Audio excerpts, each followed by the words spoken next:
अल्हम्दुलिल्लाह नहमदुहु व नस्तईनुहु व नस्तगफिरुहु व नु'मिनु बिही व नतवक्कलु अलैहि व नऊज़ु बिल्लाहि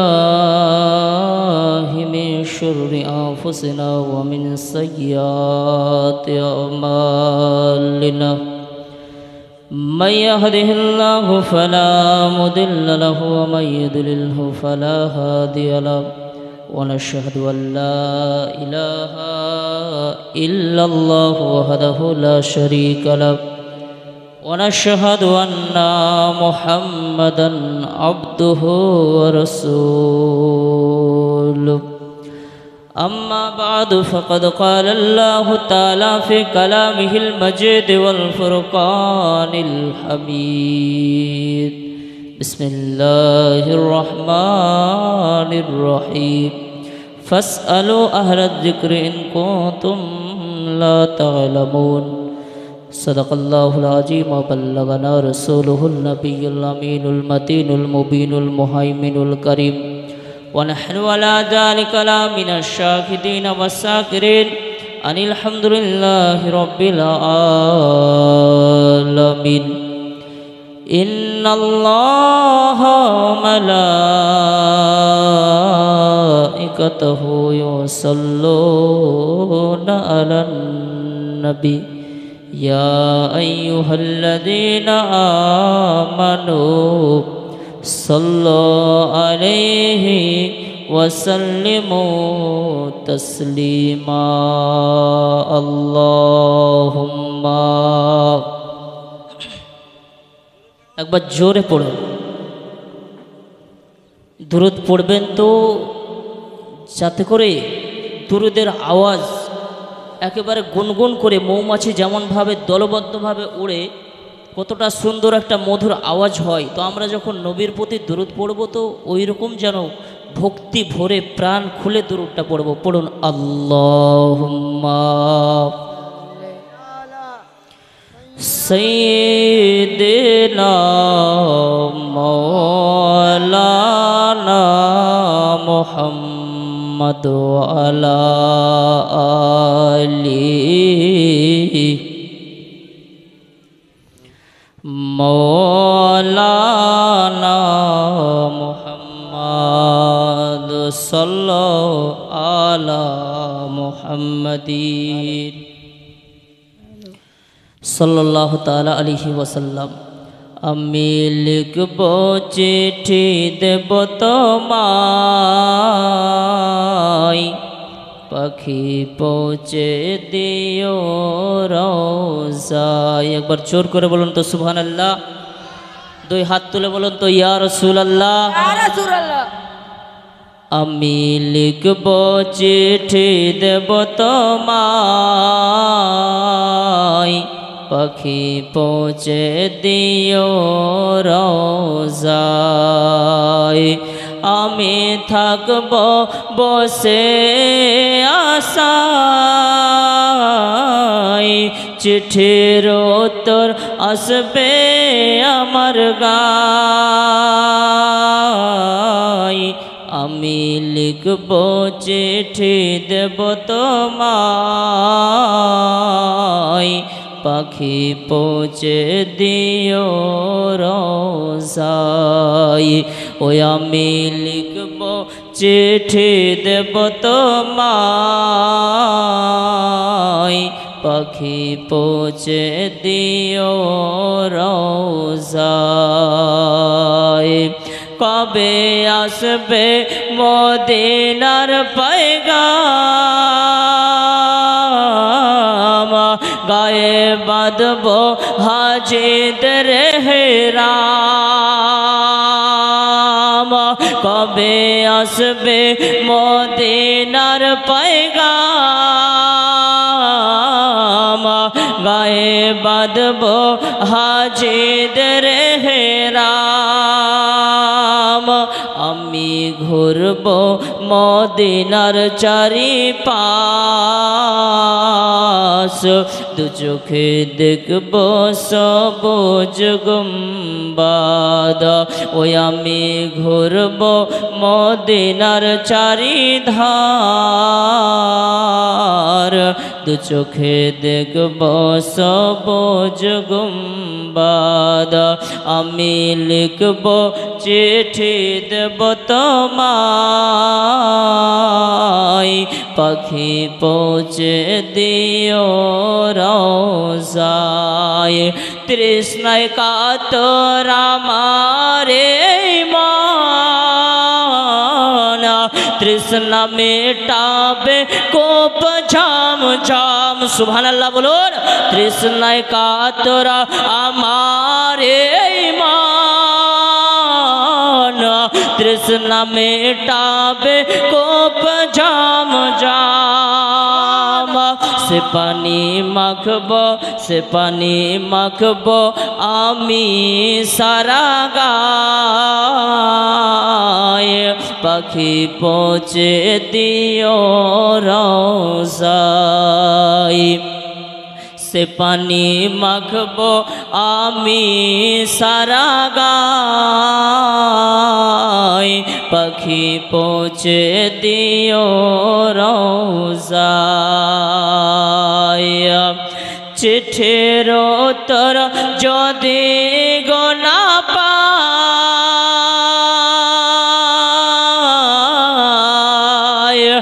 জীবন মরণ সবই যে বৃথায় চিঠির উত্তর যদি গোনা পায় জীবন মরণ সবই যে বৃথায় যে প্রেমের চাদর ওয়াস করুণের গায় ওই প্রেম নসিব করো গো আমায় যে প্রেমের চাদর ওয়াস করুণের গায় সে প্রেম নসিব করো গো আমায় আমি লিখব চিঠি দেব তোমায় পাখি পৌঁছে দিও রওজায় আমি লিখব চিঠি দেব তোমায় পাখি পৌঁছে দিও রওজায় আল্লাহুম্মা সাইয়্যিদিনা মাওলানা মুহাম্মদ ওয়া আলা আলি সাইয়্যিদিনা মাওলানা মুহাম্মদ সাল্লাল্লাহু তাআলা আলাইহি ওয়াসাল্লাম। আলহামদুলিল্লাহ, যাবতীয় প্রশংসা গুণগান গুণচিত্তন গুণভাজন মহান করুণাময় রব্বুল আলামিনের জন্য, যিনি আমাদেরকে বড় ভালোবেসে বড় দয়া করে বড় মায়া করে এ উক্ত জালসা মেহফিলে বসার তৌফিক দান করিয়াছেন। কিছু বলার, কিছু শোনার, কিছু শিক্ষা অর্জন করার, কিছু শিক্ষা দানের তৌফিক দান করিয়াছেন। সে রব্বুল আলামিনের উপরে শুকরিয়া আদায় করে মিষ্টি আওয়াজে পড়ি আলহামদুলিল্লাহ। তারপরে আমারও নবী, আপনার নবী তথা সারা বিশ্বের নবী, যে নবীকে সৃষ্টি না করলে মহান রব্বুল আলামিন আমাকে আপনাকে কোনো কিছুই সৃষ্টি করিতেন না, সে নবীর ওপরে অগণিত দুরূদ ও সালাম শান্তির ধারায় অর্পিত হোক, বর্ষিত হোক। মিষ্টি আওয়াজে পড়ুন আল্লাহুম্মা আমিন। মুআজ্জাজ সামিনে কিরাম, আমি মহান গ্রন্থ আল কোরআন, এ মহান গ্রন্থ আল কোরআন হইতে সূরা আল আম্বিয়া থেকে 7 নম্বর আয়াতের একটি অংশ আপনাদের সম্মুখে তেলাওয়াত করেছি। আল্লাহ রব্বুল আলামিন বলছেন, ফাসআলু আহলাদ যিকরি ইন কুনতুম লা তা'লামুন, তোমরা তাদের কাছ থেকে জেনে নাও, তোমরা জ্ঞানীদের কাছ থেকে জেনে নাও যেটা তোমরা জানো না, যেটা তোমাদের অজানা রয়েছে, সেগুলো যারা জানে তাদের কাছ থেকে তোমরা জেনে নাও। বলুন সুবহানাল্লাহ। মুআজ্জাজ সামিনে কিরাম, আজকে যে স্টেজ আপনারা সাজিয়েছেন, এই যে জালসা মেহফিল সাজিয়েছেন, উদ্দেশ্য তো আপনাদের একটাই, যে দূর দূরান্ত থেকে মাওলানা সাহেব আসবেন, তিনাদের কিছু কোরআন ও হাদিস থেকে কিছু আলোচনা আমাদেরকে শ্রবণ করাবেন, আমরা সেগুলো শ্রবণ করব। এটাই তো মূল উদ্দেশ্য। আপনারা জালসা দিয়েছেন, আপনারা মেহফিল সাজিয়েছেন, যদি এখনও বাড়িতে বসে থাকেন তাহলে কি করে হবে? সেই মুর্শিদাবাদ থেকে আমি চলে এসেছি আপনাদের খিদমতে, আর আপনারা এখনও বাড়িতেই বসে আছেন। তো যথাযথ সময় হয়ে গিয়েছে, আপনারা আর বাড়িতে না থেকে স্টেজে চলে আসুন, জালসা মেহফিলে চলে আসুন। সর্বপ্রথম আমাদেরকে একটি জিনিস লক্ষ্য করতে হবে, এই যে জালসা মেহফিল আমরা সাজিয়েছি, আমাদের নিজেদের মধ্যে যেন কিছু পরিবর্তন নিয়ে আসতে পারি। এ কারণেই তো সাজিয়েছি, না অন্য কিছু কারণ আছে নাকি? আমাদের নিজেদের চলার মাধ্যমে, বলার মাধ্যমে, কথাবার্তার মাধ্যমে, কাজকর্মের মাধ্যমে যাতে কিছুটা পরিবর্তন আসে, এ কারণেই আমরা আজকে জালসা মেহফিলকে সাজিয়েছি। মুআজ্জাজ সামিঈন কেরাম, আজিজান মুহতারাম, একখানা হাদিস আপনাকে শ্রবণ করাই। আন ইবনে উমার قال قال رسول الله صلى الله تعالى عليه وسلم بني الاسلام على خمس شهادة ان لا اله الا الله وان محمد رسول الله واقام الصلاه وايتاء الزكاه والحج والصوم رمضان। আল্লাহর নবী পাক সাল্লাল্লাহু তাআলা আলাইহি ওয়াসাল্লাম জানিয়ে দেন, বলে ইসলামের স্তম্ভ, ইসলামের পিলার, ইসলাম যার উপরে নির্ভর করে, ইসলাম যেগুলো খুঁটির উপরে নির্ভর করে, ওই খুঁটিগুলো হলো পাঁচটি। কয়টা বললাম বাপ?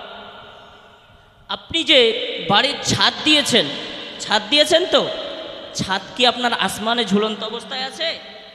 ছাদটাকে উপরে রাখার জন্য পিলার রাখেননি, দেওয়াল রাখেননি। আপনি বলছেন যে আমি মুসলমান, অথচ আল্লাহর নবী বলছেন যে ইসলাম নির্ভর করে পাঁচটি জিনিসের উপরে। এই পাঁচটি জিনিস কি?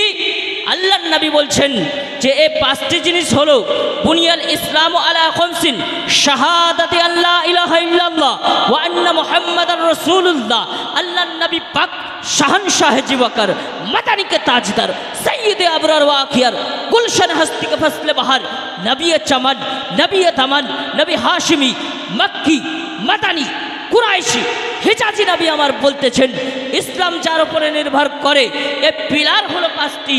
এ পিলার পাঁচটির মধ্যে প্রথম নম্বরে রয়েছে কালেমা পড়া, অর্থাৎ আল্লাহ ব্যতীত কোনো মাবুদ নেই, আমরা তারই উপাসনা করি যিনি মহান আল্লাহ এবং তিনার প্রেরিত বান্দা আল্লাহর নবী পাক মুহাম্মদুর রাসূলুল্লাহ সাল্লাল্লাহু তাআলা আলাইহি ওয়াসাল্লাম, তিনি হলেন আল্লাহর রাসূল ও নবী। এ কালেমার সাক্ষী আমাদেরকে দিতে হবে। আশহাদু আল্লা ইলাহা ইল্লাল্লাহ ওয়া আন্না মুহাম্মাদার রাসূলুল্লাহ, এ কালেমাটা হয়ে গেল। দ্বিতীয় পর্যায়ে দুই নম্বর খুঁটি হলো আপনার ওয়া ইকামিস সালাহ, আপনাকে নামাজ কায়েম করতে হবে। তৃতীয় নম্বর খুঁটি হলো ওয়া ইতাইজ যাকাত, আপনাকে যাকাত প্রদান করতে হবে। চতুর্থ নম্বর খুঁটি হলো ওয়াস সাওমি, আপনার ওয়াল হজ, আপনার চতুর্থ নম্বর খুঁটি হলো হজ পালন করা। আর পঞ্চম নম্বর খুঁটি হলো ওয়াস সাওমি রমাদান, রমজান মাসের রোজা রাখা। বলুন সুবহানাল্লাহ। এবার আপনাদেরকে ছোট্ট করে একটা প্রশ্ন করি, বলুন তো এগুলোর কি আপনাদের মধ্যে আছে? নামাজ আছে, রোজা আছে, হজ আছে, যাকাত আছে। আপনার এগুলো কিন্তু আপনাদের মধ্যে 100%, 100টা মানুষের মধ্যে 50টা মানুষেরও পাওয়া যাবে না। তো এগুলো যাতে আমরা শিখতে পারি, এ কারণেই জালসা মেহফিল দেওয়া, যাতে করে আমরা বলবো আপনারা আমল করবেন, আর আমল করে যাতে আপনাদের মধ্যে কিছু পরিবর্তন আসে, এ কারণেই আপনারা জালসা মেহফিল দিয়েছেন।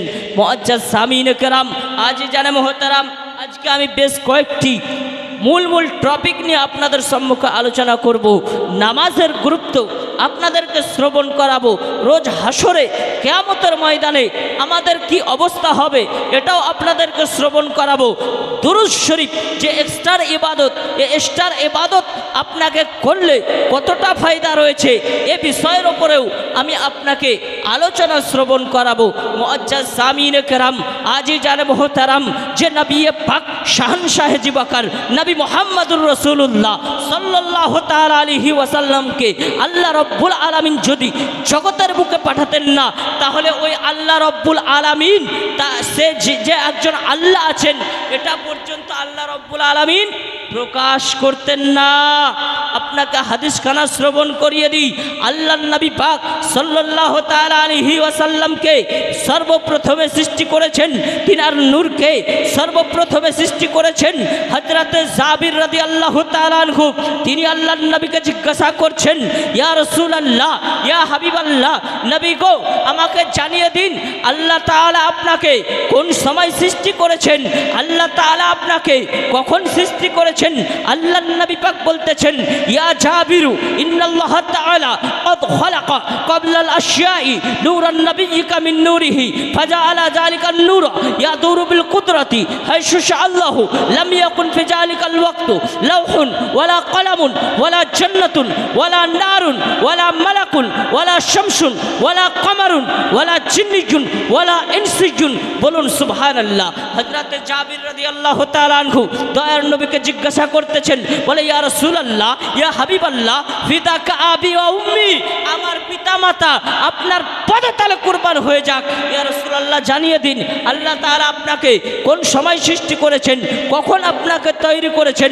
আল্লাহর নবী বলছেন, ইয়া জাবিরু, ও জাবির শুনে নাও, ইয়া জাবিরু ইন্নাল্লাহ তাআলা কদ খালাকা ক্বাবলাল আশিয়াই নূরান নবিয়্যিকা মিন নূরিহি। ও জাবির শোনো, আল্লাহ তাআলা তোমার নবীর নূরকে তার নিজের নূর হইতে সর্বপ্রথমে সৃষ্টি করেছেন। বলুন সুবহানাল্লাহ। এবং আল্লাহ রব্বুল আলামিন যেখানে যেখানে চেয়েছেন সেখানে সেখানে ছড়িয়ে দিয়েছেন। এমন সময় আপনার ছিল না কোন আরশ, ছিল না কুরসি, ছিল না জান্নাত, ছিল না জাহান্নাম, ছিল না ফারিস্তা, ছিল না জিন, ছিল না আপনার ইনসান। মুআজ্জাজ সামিনে কেরাম, বোঝা গেল জিন ও ইনসান তৈরি হয়েছে তো নবীর কারণে, পাহাড় পর্বত তৈরি হয়েছে তো নবীর কারণে, আপনার আরশ কুরসি তৈরি হয়েছে তো নবীর কারণে, জান্নাত জাহান্নাম তৈরি হয়েছে তো নবীর কারণে। ওই নবীকে যদি সৃষ্টি না করতো আল্লাহ রব্বুল আলামিন কোনো কিছুকেই সৃষ্টি করতো না। মুআজ্জাজ সামিনে কেরাম, আজকে বলে দিতে চাই ওই নবীর সম্মান কতটা, ওই নবীকে আল্লাহ রব্বুল আলামিন কতটা মর্যাদা দিয়েছেন, কতটা সম্মান দিয়েছেন। তো কোরআন শরীফ উঠিয়ে দেখুন, পারা নাম্বার 30 এই সূরা ইনশিরার মধ্যে আল্লাহ রব্বুল আলামিন বলতেছেন, কি বলতেছেন? তিনি বলতেছেন, ওয়া রাফা'না লাকা যিকরা। হে নবী, হে হাবিব, আমি আপনারই কারণে আপনার সম্মানকে বুলন্দ বালা করে দিয়েছি। ওই নবীর সম্মানকে আল্লাহ রাব্বুল আলামিন বুলন্দ বালা করে দিয়েছেন। সে নবীর সম্মানকে যদি কেউ চাই আপনার রশি ধরে টেনে সম্মানকে কমাতে পারবে? পারবে মুসলমান? পারবে? পারবে না। আল্লাহ রাব্বুল আলামিন যার সম্মানকে আলা করে দিয়েছেন, ওই নবীর সম্মানকে দুনিয়ার কোন মানুষের মাধ্যমে কমানো সম্ভব হয়নি, হবে না মুসলমান। বলুন জোর করে সুবহানাল্লাহ, সুবহানাল্লাহ। মূল পয়েন্ট আপনাকে শোনাতে যাচ্ছি। আবু জাহেল, আবু লাহাব, উতবা, সাইবা এরা কত চেষ্টা করেছে আমার নবীর সম্মানকে কমানোর জন্য।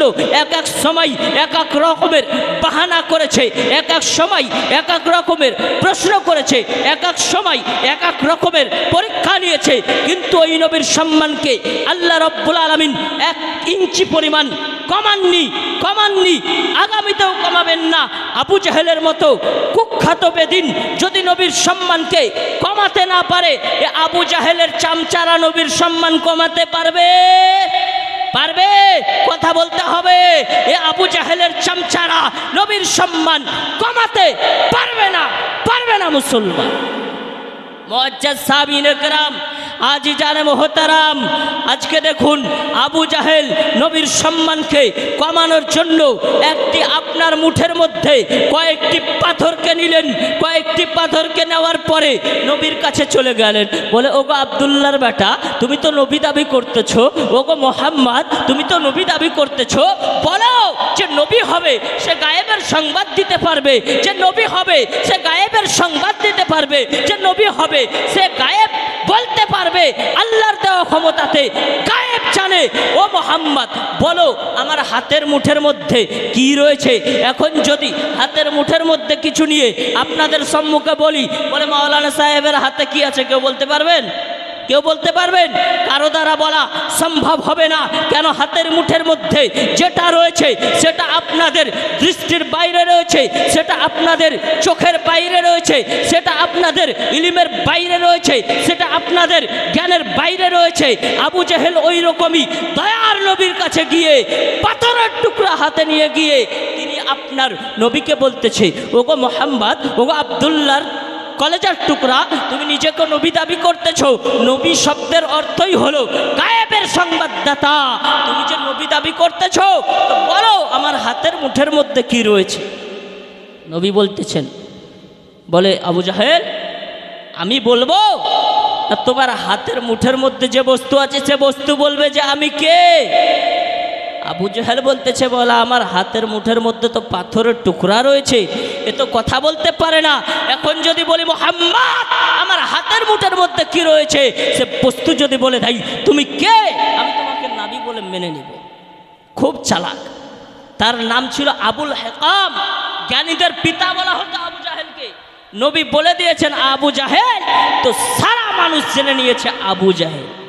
মুআজ্জাজ সামিনে কেরাম নবীকে বলতেছে, বলে ও আব্দুল্লাহ লাগতে জিগার, ওগো মোহাম্মদ বলো আমার হাতের মুঠের মধ্যে কি আছে, ওই বস্তু যদি তোমার পরিচয় দিয়ে দেয় তো আমি নবী বলে মেনে নিব।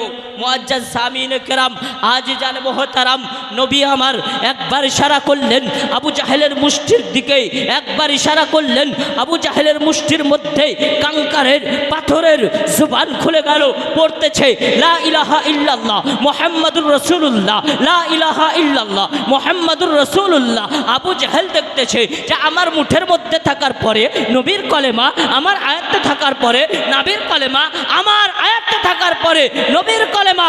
তো আবু জাহেল কি করলো, ওই পাথরের টুকরোগুলোকে জমিনে আপনার ছিটিয়ে ফেলে দিয়েছে। তো জমিনের বুকে পাথর আপনার পড়তেছে লা ইলাহা ইল্লাল্লাহ মুহাম্মাদুর রাসূলুল্লাহ সাল্লাল্লাহু আলাইহি ওয়াসাল্লাম। সুবহানাল্লাহ।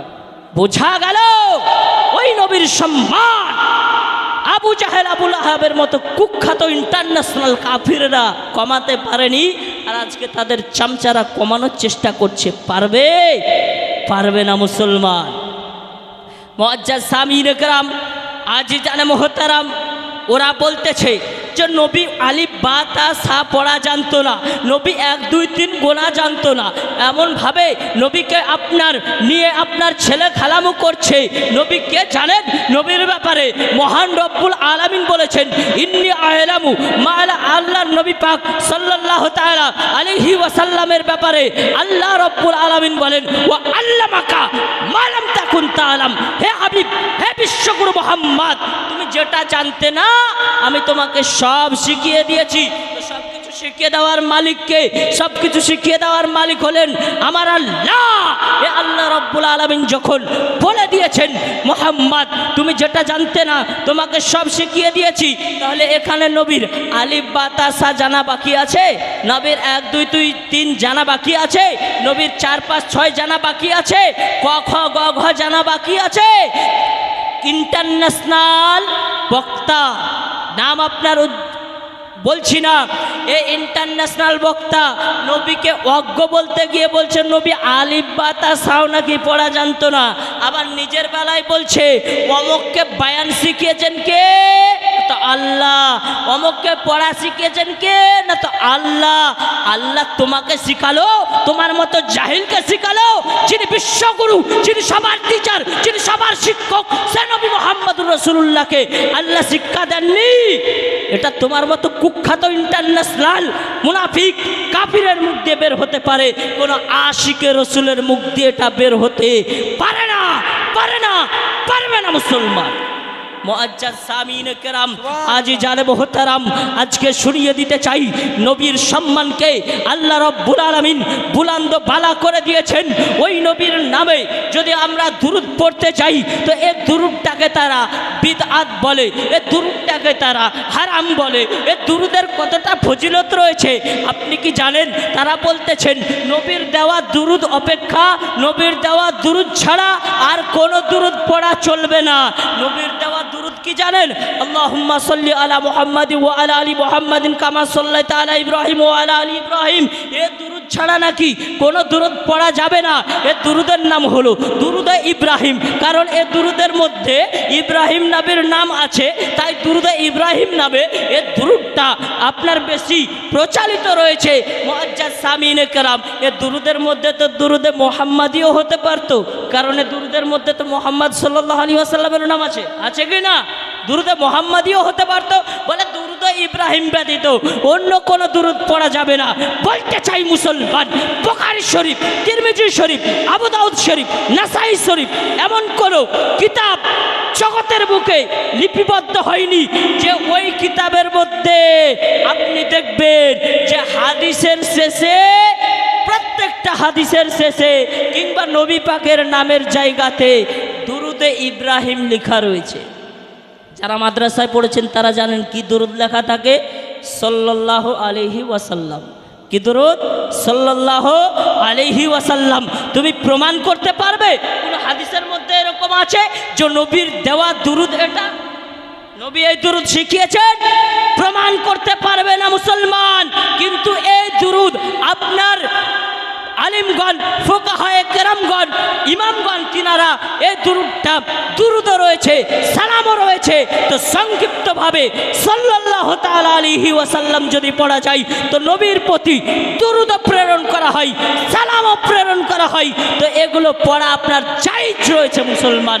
নবীর যেমনভাবে হোক চর্চা করলেই নবীর প্রতি চর্চা করা আপনার জায়েজ রয়েছে মুসলমান। বাপজি আমার ভাইয়েরা, আজকে জানিয়ে দিতে চাই দয়ার নবী পাক সাল্লাল্লাহু তাআলা আলাইহি ওয়াসাল্লামের উপরে আপনাকে দুরূদ পড়লে কি ফায়দা রয়েছে। কাল কিয়ামতের ময়দানে, হাসরের ময়দানে আপনি আমি কোথায় থাকবো বলেন তো? হাসরের ময়দানে আপনি আমি ছুটে বেড়াবো, একত্রিত এক জায়গায় হব। হওয়ার পরে সবাই ইয়ানাফসি ইয়ানাফসি করতে থাকবে, সবাই বলতে থাকবে আজ আমার কি হবে, আজ আমার কি হবে। ওই দিন আমার নবী উম্মতি উম্মতি করতে থাকবে। মুআজ্জাজ সামিনে কেরাম, ওই দিনে যদি নবীর নিকটবর্তী জায়গাটা আমি পেয়ে যাই তাহলে আমার আর কিছুর প্রয়োজন আছে? কিছুর প্রয়োজন আছে মুসলমান। উঠিয়ে দেখুন মিশকাত শরীফ, মিশকাত শরীফের হাদিস, মুত্তাফাকুন আলাইহি হাদিস। আন ইবনে মাসউদিন قال قال رسول الله صلى الله تعالى عليه وسلم اولى الناس يوم القيامه واكثرهم عليه الصلاه। হযরত মাসউদ রাদিয়াল্লাহু তাআলা আনহু তিনি বলতেছেন, কি বলতেছেন? তিনি বলতেছেন নবী পাক শাহনশাহ জিওয়াকার, মাদারিকে তাজদার, সাইয়্যিদ আবরার ওয়াখিয়ার, গুলশান হস্তিকে ফসলে বাহার নবী মুহাম্মদুর রাসূলুল্লাহ সাল্লাল্লাহু তাআলা আলাইহি ওয়াসাল্লামের উপরে যে যত বেশি দুরূদ শরীফ প্রেরণ করবে কাল কিয়ামতের ময়দানে, হাসরের ময়দানে নবীর তত নিকটবর্তী জায়গাটা তার জন্য বরাদ্দ হয়ে যাবে। বলুন সুবহানাল্লাহ। তো নবীর নিকটবর্তী জায়গাটা আপনি চান কি চান না? নবী পাকের নিকটবর্তী জায়গাটা যদি আপনি চান, ওই নবীর প্রতি বেশি বেশি দুরূদ পড়তে হবে, এটা হাদিস দ্বারা প্রমাণিত। এই নবীর প্রতি দুরূদ পড়লে কতটা ফায়দা রয়েছে আপনি জানেন? আপনাকে বলা হয়নি যে অমকের পুত্র অমক নবীর প্রতি দুরূদ সকাল থেকে সন্ধ্যা পর্যন্ত পড়বে, তারপরে সন্ধ্যা থেকে সকাল পর্যন্ত অমক ব্যক্তি পড়বে, এরকমভাবে আপনার জন্য সময় নির্ধারিত করা যায়নি। কিন্তু আল্লাহর ফেরেশতারা নবী পাকের রওজায়ে আতহারে উপরে এসে পাখা নেড়ে নেড়ে দুরূদ শরীফ পড়তে থাকে। 70,000 ফেরেশতা সকালবেলায় আসে, সকাল থেকে নিয়ে তারা সন্ধ্যা পর্যন্ত ওই নবীর উপরে রওজার পাশে দাঁড়িয়ে দাঁড়িয়ে পাখা নেড়ে নেড়ে দুরূদ শরীফ পড়তে থাকে। সন্ধ্যায় যারা আসে সকালে চলে যায়, সকালে যারা আসে সন্ধ্যায় চলে যায়। এরকম করতে করতে কেরামত হয়ে যাবে যে ফারিস্তা একবার নবীর রওজার কাছে এসে দুরূদ পড়ার চান্স পাবে, দ্বিতীয়বার আর চান্স আপনার পাবে না। একবার দুরূদের নাজরানা পেশ করুন। আল্লাহুম্মা সাল্লি আলা সাইয়্যিদিনা।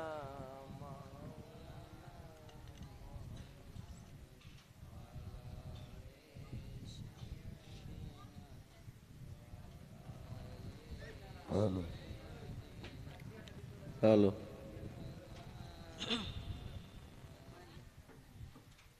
আল্লাহুম্মা সাল্লি আলা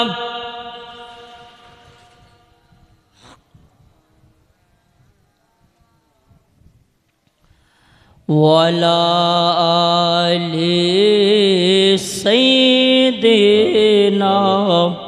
হ্যালো মুহাম্মাদ সাল্লাল্লাহু আলা পড়েন সাল্লাল্লাহু আলা মুহাম্মাদিন সাল্লাল্লাহু আলা মুহাম্মাদ। হরদম जुबान से निकालो पाक नाबे मोहम्मद सल्लल्लाहु ताला अलैहि वसल्लम। तो বলতেছিলাম মুসলমান নবীর প্রতি দুরূদ পড়ার ফায়দা, দুরূদ পড়ার ফায়দা আপনি শুনে নিন। আবু জাহেল, আবু লাহাব, উতবা, সাইবা ইনারা কয়েকজন মিলে কাবা শরীফের পার্শ্ববর্তী একটি জায়গাতে গোল মিটিং করতেছিল। এমন তো অবস্থায় একটি ভিক্ষুক ওনাদের কাছে যায় এবং ভিক্ষা তলাশ করে। এমন তো অবস্থায় হযরতে আলী রাদিয়াল্লাহু তাআলা আনহু কাবা শরীফে বসে, কাবা শরীফের ধারতিতে বসে জিকির ও আজকার করতেছিলেন, জিকির ও আজকারে মগ্ন ছিলেন। এমন তো অবস্থায় আবু জাহেল ডাক দিয়ে বলে, ও ভিক্ষুক যাও, আলী রাদিয়াল্লাহু তাআলা আনহুর কাছে চলে যাও। ওই ব্যক্তি বড় দানি ব্যক্তি রয়েছে, তোমাকে অনেক কিছু দিবে, কিন্তু এটা আপনার সত্যিকারের নয়। হযরতে আলী রাদিয়াল্লাহু তাআলা আনহুকে অপমান করার জন্য, অপদস্থ করার জন্য এই ভিক্ষুককে হযরতে আলী রাদিয়াল্লাহু তাআলা আনহুর কাছে পাঠালেন। তো হযরতে আলী রাদিয়াল্লাহু তাআলা আনহুর কাছে যখন ভিক্ষুক আসলো, ভিক্ষুক আসার পরে আপনার ওই ভিক্ষুক হযরতে আলী রাদিয়াল্লাহু তাআলা আনহুর কাছে ভিক্ষা তলাশ করতেছেন। ভিক্ষা যখন চাইলেন হযরতে আলী রাদিয়াল্লাহু তাআলা আনহুর কাছে দেওয়ার মতো কিছুই ছিল না। এমন তো অবস্থায় হযরতে আলী রাদিয়াল্লাহু তাআলা আনহু তিনি আপনার ওই ভিক্ষুকের হাতের মুষ্টিকে আপনার বন্ধ করলেন, করার পরে একবার আপনার ফু দিয়ে দিলেন। একবার ফুঁক দেওয়ার পরে আপনার ওই ভিক্ষুককে বললেন, যাও, যারা আমার নিকটে তোমাকে পাঠিয়েছে তাদের কাছে গিয়ে তুমি মুষ্টি খুলবে। আবু জাহেলের কাছে যখন গিয়েছে, আবু জাহেলেরা এরা আপনার মনে মনে আপনার চক্রান্ত করেছে, বলে আজ হযরতে আলী রাদিয়াল্লাহু তাআলা আনহু শেরে খোদা হায়দার কর্রার মুশকিলে ফাসে আপনার মুশকিলে কুশা ফাতেহে খাইবার তিনি তিনার কাছে গিয়েছে। আজ ভিক্ষুকের কাছে তিনি অপমানিত হবে, লজ্জিত হবে। আপনার এমন তো অবস্থায় ভিক্ষুক হযরতে আপনার ভিক্ষুক কিন্তু আবু জাহেলের কাছে আপনার নিকটে কিন্তু চলে এসেছে। ভিক্ষুক যখন চলে এসেছেন, ভিক্ষুক আপনার চলে আসার পরে আপনার যখন দেখলো, বলে আবু জাহেল বলতেছে, বলে ভিক্ষুক তোমাকে হযরতে আলী কি দিয়েছে? ভিক্ষুক আপনার মুষ্টিটা খুললেন তো দেখতেছেন একটা সম্পূর্ণ দামি একটা মুক্তা হয়ে গিয়েছে। সেই জামানায় সেই বাজারে ওই মুক্তার দাম ছিল 1000 দিনার। বলুন সুবহানাল্লাহ। 1000 দিনার, স্বর্ণের টাকা আপনার দিনার বলা হয়। 1 দিনার সমান মনে হয় 30,000 প্লাস হবে। মুআজ্জাজ সামিনে কেরাম, আজিজানে মোহতারাম, এই ভিক্ষুকের হাতে এত দামি মুক্তা দেখে আবু জাহেল চমকে গিয়েছে। বলে হযরতে আলী তো গরিব মানুষ, পেল কোথায় এত দামি মুক্তা? হয়রান পেরেশানি হয়ে গিয়ে হযরত আলীর নিকটে উপস্থিত হয়ে গিয়েছে। আপনার উপস্থিত হয়ে যাওয়ার পরে হযরত আলীকে বলতেছেন, বলে ওগো আলী, তুমি এত দামি মুক্তা কোথায় পেলে, যেটা তুমি ভিক্ষুককে দান করেছো? বলে আমি তো ভিক্ষুককে কোনো মুক্তা দান করি নাই, আমি সামান্য ভিক্ষুকের মসজিদে একবার দুরূদ শরীফ পাঠ করে ফু দিয়ে দিয়েছি। ওই ফুকের বিনিময়ে আল্লাহ রাব্বুল আলামিন একটা মুক্তা বানিয়ে দিয়েছেন। বলুন সুবহানাল্লাহ। মুআজ্জাজ সামিনে কেরাম, আজিজান মুহতারাম, আজকে আপনারা এই সভাকে সাজিয়েছেন, এ সবাই আপনাদেরকে কিছু শিখতে হবে, কিছু জ্ঞান আপনাকে নিয়ে যেতে হবে। এক কান দিয়ে ঢুকালেন আর এক কান দিয়ে বের করে দিলেন, এমন করলে কিন্তু হবে না। বাপজি আমার সোনার লালেরা, আজকে শ্রবণ করুন একজন ব্যক্তির কথা আপনাদেরকে শ্রবণ করিয়ে দিই। হযরতে শেখ শিবলি রহমাতুল্লাহ আলাই, তিনি কাবার চারিধারে আপনার তওয়াফ করতেছেন। একজন যুবককে দেখছেন, একজন যুবক যেন কাবার তওয়াফের যে দোয়া, সে দোয়া না পড়ে সব সময় দুরূদ শরীফটা পেশ করতেছে, সব সময় দুরূদ শরীফটা পাঠ করতেছে। হযরত শেখ শিবলি রহমাতুল্লাহ আলাই তিনি আপনার জিজ্ঞাসা করলেন, ওরে বালক, ওরে বাবু, তুমি কেন সব সময় দুরূদ শরীফটাই পাঠ করতেছো? তুমি কি কাবা শরীফের তওয়াফ করার যে দোয়া, এ দোয়া কি তোমার মুখস্থ নাই? এ দোয়া কি তোমার জানা নাই? হযরত শেখ শিবলি রহমাতুল্লাহ আলাইকে ওই বালক বলতেছেন, বলে না না না হুজুর, আমি শুধু এই জন্যই দুরূদ শরীফটা বেশি বেশি করে পড়তেছি, কারণ দুরূদ শরীফের যে গুণ তার প্রমাণ আমি পেয়ে গেছি। বলুন সুবহানাল্লাহ। বলে কেমন করে তুমি প্রমাণটা পেলে? হযরত শেখ শিবলি রহমাতুল্লাহ আলাইহির নিকটে ওই যুবক বলতেছেন, বলে আমার পিতাকে নিয়ে হজের মৌসুমে আমি হজ পালন করার জন্য আপনার এসেছিলাম। এমন তো অবস্থায় রাস্তায় আমার আব্বাজান খারাপ হয়ে যায়, অসুস্থ হয়ে যায়, জ্বরে আক্রান্ত হয়ে যায়।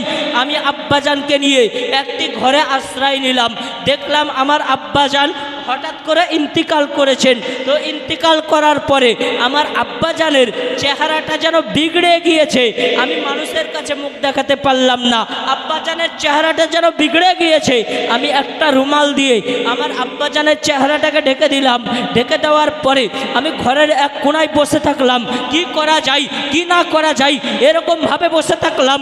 দেখলাম একজন সাদা জুব্বা পাগড়ি পরিধানকারী ব্যক্তি আমার আব্বাজানের নিকটে আসলো।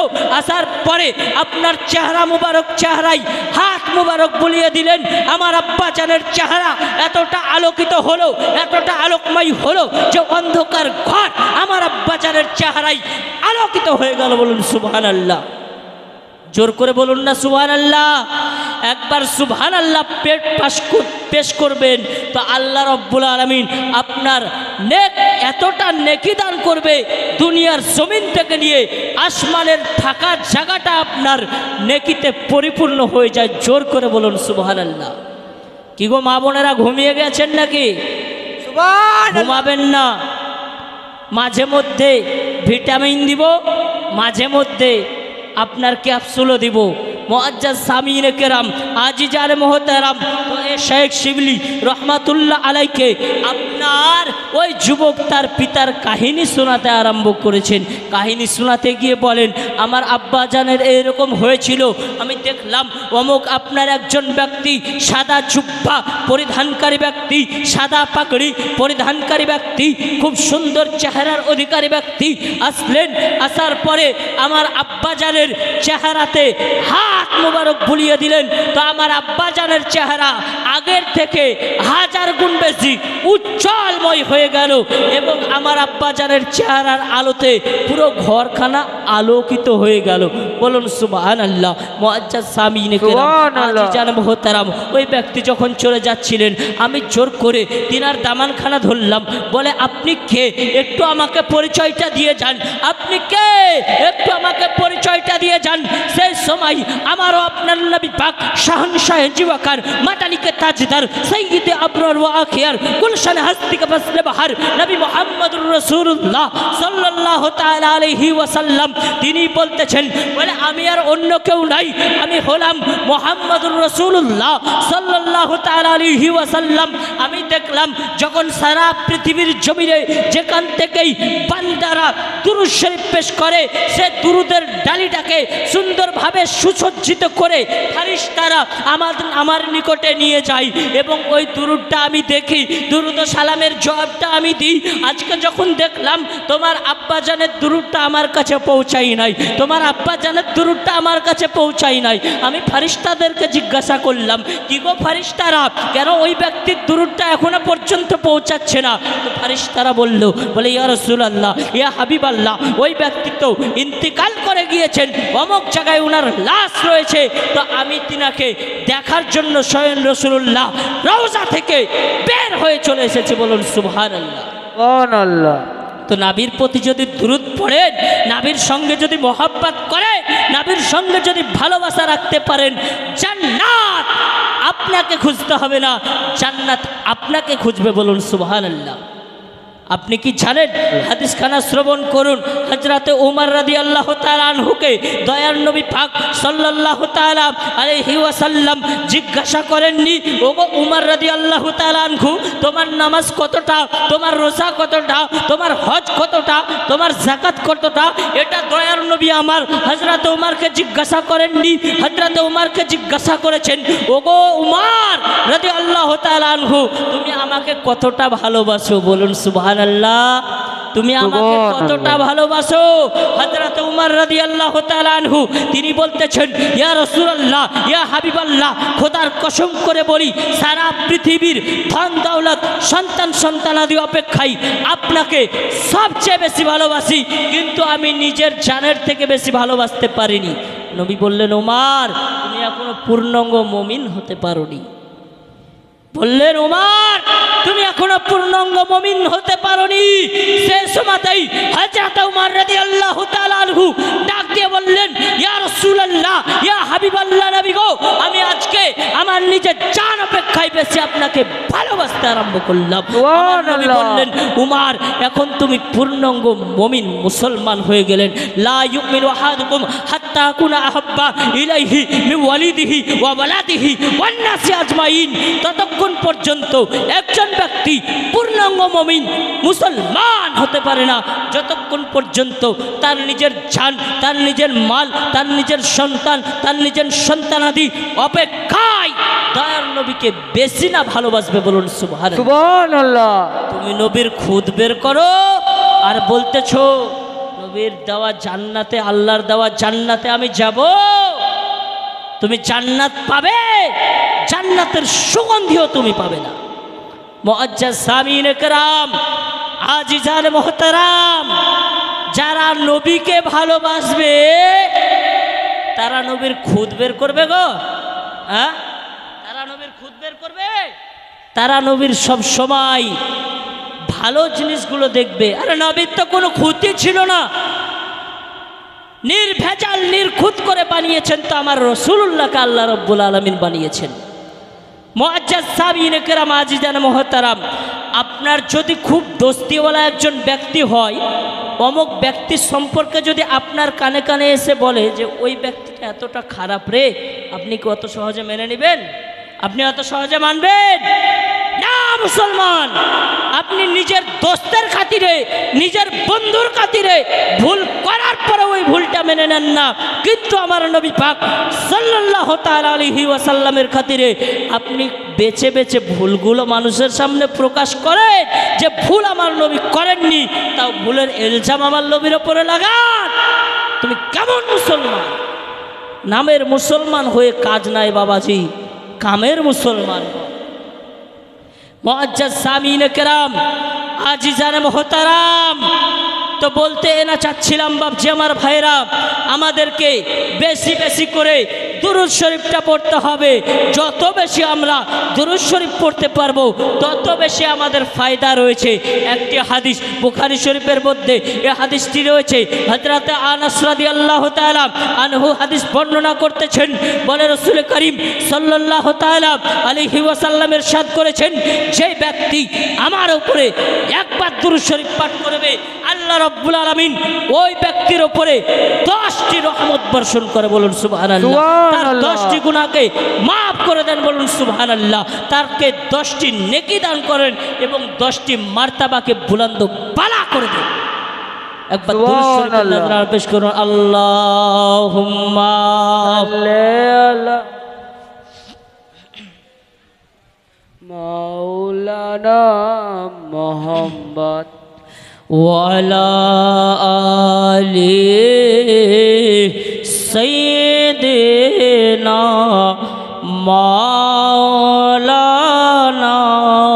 মুহাম্মদ সাল্লাল্লাহু তাআলা আলাইহি ওয়াসাল্লাম। তো মুসলমান বাপজি আমার ভাইরা, দুরূদ শরীফের টপিকটা আমি এখান থেকে শেষ করলাম। আসুন এবার আপনাদেরকে একটি টপিকে নিয়ে যাই। সে টপিকটি হলো নামাজ। আপনি উঠিয়ে দেখুন, আপনি যত ইবাদত বান্দেগি করেছেন সব ইবাদত বান্দেগির মধ্যে আফজাল ইবাদত হলো নামাজ। সব ইবাদতের মধ্যে আফজাল ইবাদত হলো নামাজ। এই নামাজ সম্পর্কে আল্লাহর নবী পাক সাল্লাল্লাহু তাআলা আলাইহি ওয়াসাল্লাম ইরশাদ করেন, আল্লাহর নবী বলেন, ইন্না আউওয়ালা মা ইউহাসাবু বিহিল আবদু ইয়াওমাল কিয়ামাতি সালাতাহু। নিশ্চয় বান্দাদের কিয়ামতের ময়দানে, হাসরের ময়দানে, কঠিন দিনে আল্লাহ রাব্বুল আলামিন তার বান্দাদের নামাজের হিসাবটা সর্বপ্রথমে নেবেন। অপর হাদিসের মধ্যে রয়েছে, নামাজের হিসাবটা যার আপনার একত্রিত থাকলো, নামাজের হিসাবে যে পার হয়ে গেল, তার অন্য অন্য আমলগুলি সহি সালামতে থাকবে এবং নামাজের হিসাবটা আপনার যার ছন্ন ছাড়া হয়ে যাবে। আপনার নামাজের হিসাবে ছন্ন ছাড়া হয়ে গেলে অন্য অন্য আমলগুলিতেও আপনার ছন্ন ছাড়া হয়ে যাবে। মুআজ্জাজ সামিন কেরাম, আজিজান মোহতারাম, এই নামাজ সম্পর্কে আপনাকে আলোচনা শোনাচ্ছি। একটি আপনাদেরকে প্রশ্ন রাখি, আল্লাহর কটি নাম আপনারা জানেন? কে বলতে পারবেন আল্লাহর কটি নাম? 100টা, এর চেয়েও আরও অনেক আছে। আমি আপনাদেরকে আল্লাহর কটি নাম, এ নামটি আপনাকে শোনাবো। কোথায় কতটি আছে, কোন ব্যক্তি কতটি জানে, এ আপনাকে শোনাবো। বলতে চাই, 10,000 টাকা করে দুইজন ব্যক্তি দিতে পারবেন? কোনো একজন মার্দে মুজাহিদ, কোনো একজন মার্দে মুজাহিদকে আমি দেখতে চাই যে 10,000 টাকা বেশি না। এই জামানায় 10,000 টাকা বেশি না বা? 10,000 টাকা ইনকাম এখন ভুরি ভুরি ছেলেরা 4 দিন 5 দিনেই কামাচ্ছে। 10,000 টাকার একজন ব্যক্তিকে দেখতে চাই, বলে মাওলানা সাহেব আমি মসজিদের উন্নতি কল্পে 10,000 টাকা দান করে গেলাম, এই 10,000 টাকা আপনি দিবেন। 10,000 টাকার পরিবর্তে আল্লাহ রব্বুল আলামিন আপনাকে কতটা নেকি দিবেন জানেন? এক টাকার পরিবর্তে 70 টাকার সমান নেকি আল্লাহ রব্বুল আলামিন বান্দাদেরকে দান করে থাকেন। আর হাদিসের মধ্যে রয়েছে, মান বানা লিল্লাহি মসজিদান ওয়া বানাল্লাহু লাহু বাইতান ফিল জান্নাহ। যে ব্যক্তি দুনিয়ার বুকে একটি মসজিদ নির্মাণ করলো, সে ব্যক্তি যেন কাল কিয়ামতের ময়দানে আপনার সে ব্যক্তির জন্য আল্লাহ রাব্বুল আলামিন জান্নাতের মধ্যে একটি ঘর নির্মাণ করে দেবেন। তো মসজিদ নির্মাণে আপনাদেরকে সহযোগিতা করতে হবে কি না? আপনাদের এত বড় মসজিদ, মসজিদের উন্নতি কল্পে আসুন কোনো একজন মার্দে মুজাহিদ আছেন, 10,000 টাকা বলে আজ নয় কাল, কাল নয় পরশু। কোনো একজন নাই গো, চাকরিজীবী মানুষ নাই আপনাদের এখানে? 30,000, 40,000, 50,000, এমনকি 1 লাখ পর্যন্ত আপনার তনখা পায়, বেতন পায়। কোনো একজন ব্যক্তি বলেন আমি 10,000 টাকা দিয়ে গেলাম মসজিদের উন্নতি কল্পে, আপনার খাতিরে, আপনার খাতিরে আল্লাহর কটি নাম আছে আপনাকে জানিয়ে দিব। আপনারা সকলে জানেন আল্লাহর 101টি কিংবা 100টি নাম আছে, কিন্তু এর চেয়ে অধিক নাম আছে, অধিক নাম আছে, আপনাকে জানিয়ে দিব। মুআজ্জাজ সামিন কেরাম, আজিজার মোহতারাম, ওয়াদা করুন একজন 1 মাসে না হয় 2 মাসে দিবেন। পিছন থেকে কেউ হবে না, ডান থেকে বাম থেকে কোনো যুবক নেই, কোনো মা, কোনো বোন 10,000 দেওয়ার মতো কেউ নাই নাকি বা? ঠিক আছে, 1,000 করে 10 জন ব্যক্তি দেন তো দেখি, চটচট করে 1,000 করে 10 জন ব্যক্তি। আল্লাহর নামটা আপনাদেরকে শুনিয়ে দিব। 1,000 করে কোনো একজন মার্দে মুজাহিদ 1,000 করে 10 জন ব্যক্তির কাছে আমি চেয়েছি। মরতে আমাদের সকলকেই হবে। এ মরণ যখন আপনার চলে আসবে আর আপনার অট্টালিকা, আপনার বাড়ি, আপনার গাড়ি, আপনার ধন, আপনার সম্পদ সব দুনিয়ার বুকে থেকে যাবে, একমাত্র সাদা একটি কাফন দিয়ে আপনাকে ওই অন্ধকার কবরে রেখে চলে আসা হবে। আপনার পকেটে একটা টাকাও নারে তাকবীর। এটা খাতা নিয়ে বসো, কেউ লিখবা নারায়ে তাকবীর, নারায়ে রিসালাত। সোহান মহলদার তিনি বলেন, আমি 1500 টাকা দিয়ে গেলাম, আল্লাহ রব্বুল আলামিন যেন তার জীবনের গুনাহ খাতাকে মাফ করে দেন এবং তাকে দ্বীন ও ইসলামের খিদমত করার তৌফিক দান করেন এবং সে ব্যক্তিকে যেন আল্লাহ রব্বুল আলামিন পূর্ণাঙ্গ সচ্চা পাক্কা মুমিন মুসলমান বানায় দেন। বলুন আমিন ইয়া রব্বাল আলামিন বিজাহে হাবিবিকা সাইয়্যিদুল মুরসালিন। তো আসুন, একজন হয়ে গিয়েছে। 2 নম্বরে কোন ব্যক্তি দিতে চাই, দেখতে চাই কোন মার্দে মুজাহিদ আছে, কোন মা, কোন খালা এমনও আছে যার পিতা অন্ধকার কবরের মধ্যে চলে গিয়েছে, মাতা অন্ধকার কবরের মধ্যে চলে গিয়েছে। ওই মাতা, যে মা আপনাকে কত ভালোবেসেছে, কত মহাব্বত করেছে, আপনি বাইরে থেকেছেন, তো আপনার জন্য আপনার মা ওয়েট করেছে, আপনার জন্য আপনার মা মুখ তাকিয়েছে যে আমার কলেজার টুকরা, আমার লাগতে শিকার কখন বাড়ি আসবে, তার মুখে 2টি দানা তুলে দিয়ে আমি মা, আমি খাবো। ওই মা আজকে অন্ধকার কবরের মধ্যে শুয়ে আছে। বাবগো, ও মা খালা, আজকে ওই মাকে স্মরণ কি আপনার হয় না? ওই বাবাকে কি স্মরণ হয় না? ওই বাবার অন্ধকার কবরে শান্তি যদি আপনি কামনা করেন, মসজিদে বাবার জন্য, মায়ের জন্য 1,000 টাকা হবে না বাপ? হবে না? কোন একজন বলেন, কোন ভাই, কোন লাগতে শিকার, নারায়ে তাকবীর, নারায়ে রিসালাত। সোহেল মহলদার 1,000 টাকা আর সাবাস মহলদার 5,000 টাকার দাতা। আল্লাহ রব্বুল আলামিন যেন মুছে দেন তার জীবনের গুনাহ খাতা। বলুন আমিন, জোর করে বলুন আমিন।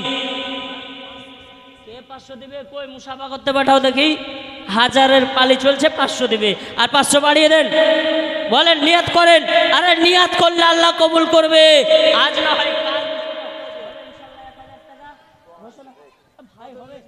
আর 500। নারায়ে তাকবীর, 1,000 লেখেন। নারায়ে রিসালাত, দেখেন কি নাম? মহিম। দেখেন মহিম ভাই বলে আমি 1,000 টাকার দাতা। কমিটি আপনার কমিটিদের মধ্যে থেকেই হবে আদায়। তারপরে দেখছি মা খালারা দেয় কি দেয় না। যখন গজাল বলবো বাপ, তখন ঠিক মা খালারা আঁচল থেকে খুলে দিয়ে দিবে, বুঝতে পারবে না। বুঝতে পারলেন? ও মা খালা, আপনার মাকে কি মনে পড়ে না? আসুন, ওই অন্ধকার কবরের মধ্যে আপনার মা, আপনার পিতা, আপনার কলেজার টুকরা পর্যন্ত চলে গিয়েছে অন্ধকার কবরে। তার কথা কি স্মরণ হয় না? আপনি ওয়াদা করুন। ওয়াদা করলে আল্লাহ রব্বুল আলামিন কবুল করেন।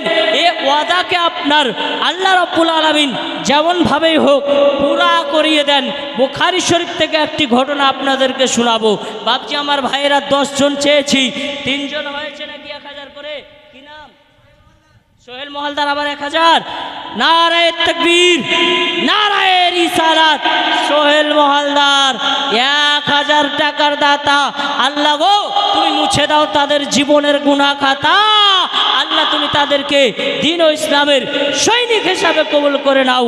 ও আল্লাহ রব্বুল আলামিন, তোমার মসজিদ নির্মাণে, তোমার মসজিদকে সুসজ্জিত করার জন্য তোমার বান্দারা যে পরিশ্রম করেছে, এ পরিশ্রমকে তুমি কবুল করে নাও এবং তাদেরকে নেক হায়াত দান করো, যাতে করে তারা দ্বীন ও ইসলামের এমনভাবে খিদমত করতে পারে, বলুন আমিন। এ কোনো বাপ হবে না গো। সাজায়া গোজায়া দে মোরে সজনী তোরা, আতর গোলাপ ছিটিয়ে দে মোরে, সাজায়া গোজায়া দে মোরে সজনী তোরা, আতর গোলাপ ছিটিয়ে দে মোরে। এত রঙের তুই বাহার পরনে সহে না সবার, এত রঙের তুই বাহার বানলা। নারে তকবীর, নারে রিসালাত। ঈশান মহলদার সাহেব 1000 টাকার দাতা, আল্লাহ তুমি মুছে দাও তার জীবনের গুনাহ খাতা, বলুন আমিন ইয়া রাব্বাল আলামিন। এত রঙের তুই বাহার পরনে সহে না সবার, আমায় সাদা কাপড় পরিয়ে দে সজনী তোরা, শেষবারের মতো গোসল দে মোরে, শেষবারের মতো গোসল দে মোরে।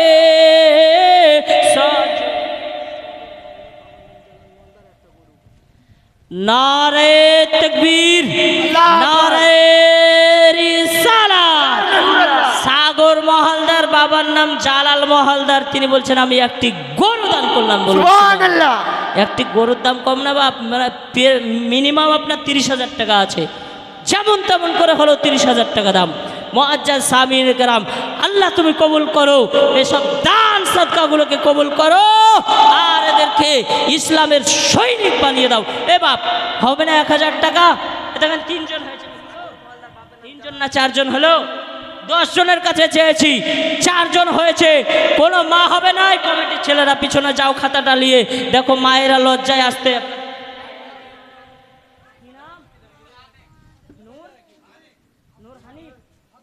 নারে তকবীর, নারে রিসালাত। নূর হানিফ সাহেব জিন্দাবাদ। 1000 টাকার দাতা তামান্না খাতুন, দেখেন আমার বোনেদের দেখা পেয়েছি মা, এবার চালু হয়েছে, খাতা খুলে গেছে, এবার ইনশাল্লাহ বোনেদের পালিও চলবে। তামান্না খাতুন 1000 টাকার দাতা, আল্লাহ তুমি আমার বোনের মুছে দাও জীবনের গুনাহ খাতা। আসুন মা, ওগো খালা, তাড়াতাড়ি করেন, আর যদি বেলা চলে যায় আপনার এই বেলা আর ভেলা আপনার ফিরে পাবেন না। মা বোনেরা খালারা বলতেছিলাম, এত রঙের এতই বাহার পরনে সহে না সবার, এত রঙের এতই বাহার পরনে সহে না সবার।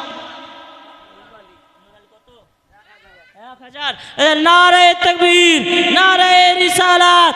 নূর আলী সাহেব 1000 টাকার দাতা, 1000 করে 5টা হলো মনে হয় নাকি? বা 5টা হয়েছে, আর 5টা হবে না? হবে ইনশাল্লাহ। ভুল করছে, 4টা হয়েছে গো, 4টে হবে, গুনতে ভুল হয়েছে, 4টে হবে, আর 6টা হবে না মা? আসেন বাপ, আপনারাই দিবেন, আপনাদেরই থাকবে, আমি মৌলভী সাহেব নিয়ে চলে যাব না। দিবে না? ও দিয়েছে না, যাক আলহামদুলিল্লাহ।